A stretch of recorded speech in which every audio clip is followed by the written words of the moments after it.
जय हिंद दोस्तों, नमस्कार। मैं जितेंद्र पाल स्वागत करता हूं आप सभी का आपके अपने यूट्यूब चैनल कवि और कविता में। दोस्तों, हम लोग रश्मिरथी के 3 भाग का रसास्वादन कर चुके हैं। आज चौथा भाग है प्रथम सर्ग का। दोस्तों, इसका प्रसंग कुछ इस तरह से है कि जब द्रोणाचार्य जो है रंगभूमि के अंदर कर्ण से उसकी जाति पूछते हैं तो कर्ण जो है व्यथित हो जाता है, परंतु साहस के साथ वो द्रोणाचार्य को उत्तर देता है और उसके बाद जो है द्रोणाचार्य उससे कुछ कहते हैं। यही प्रसंग जो है इसमें जो है दिनकर जी ने उठाया है। आइए सुनते हैं। कर्ण कहता है कि पूछो मेरी जाति शक्ति हो तो मेरे भुजबल से, रवि समान दीपित ललाट से, कवच और कुंडल से, पढ़ो उसे जो झलक रहा है मुझ में तेज प्रकाश, मेरे रोम रोम में अंकित है मेरा इतिहास। अर्जुन बड़ा वीर क्षत्रिय है तो आगे वह आवे, क्षत्रियत्व का तेज जरा मुझको भी तो दिखलावे। अभी छीन इस राजपुत्र के कर से तीर कमान, अपनी महाजाति का दूंगा मैं तुमको पहचान। कृपाचार्य ने कहा वृथा तुम क्रुद्ध हुए जाते हो, साधारण सी बात उसे भी समझ नहीं पाते हो। राजपुत्र से लड़े बिना राजपुत्र से लड़े बिना होता हो अगर आकाश, अर्जित करना तुम्हें चाहिए पहले कोई राज।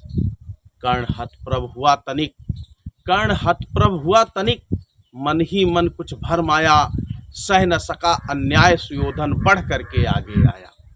बोला बड़ा पाप है करना इस प्रकार अपमान, उस नर का जो दीप रहा हो सचमुच सूर्य समान। मूल जानना बड़ा कठिन है नदियों का वीरों का, धनुष छोड़कर और गोत्र क्या होता रणधीरों का। पाते हैं सम्मान तपोबल से भूतल पर शूर, जाति जाति का शोर मचाते केवल कायर क्रूर। किसने देखा नहीं कर्ण जब निकल भीड़ से आया, अनायास आतंक एक संपूर्ण सभा पर छाया। कर्ण भले ही सूत पुत्र हो कर्ण भले ही सूत पुत्र हो, अथवा श्रपत चमार, मलिन मगर इसके आगे हैं सारे राजकुमार, मलिन मगर इसके आगे हैं सारे राजकुमार। दोस्तों, जब द्रोणाचार्य ने कर्ण से कहा कि अगर आपको अर्जुन से लड़ना है, एक राजकुमार से लड़ना है, तो आपको पहले राज हासिल करना चाहिए।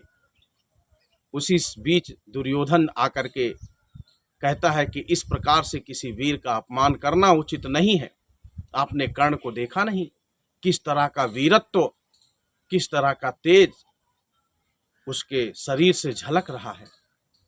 और उसने एक बड़ी ही खूबसूरत लाइन कहा कि मूल जानना बहुत कठिन है नदियों का वीरों।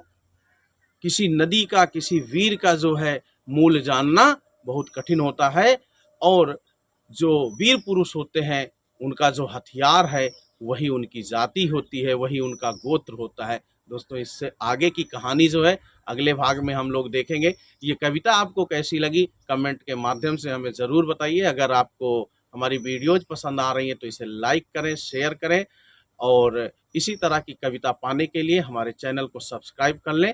धन्यवाद।